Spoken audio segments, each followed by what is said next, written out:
telefonda sizga yo bizga kimdir xat yozsa, erkak kishilar, hurmatli erkak kishilar, bir ayol kishi bizga xat yozadigan bo'lsa, assalomu alaykum, yaxshimisiz, gaplashsak, ko'rishsak bo'ladi. Bilyapsiz, mavzu qayerga qarab ketyapti.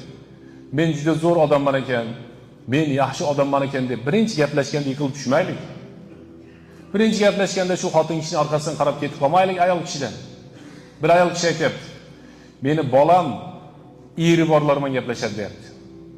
Eri bor ayollarman o'g'lim gaplashadi deb bir xotin kishi maqtanyapti.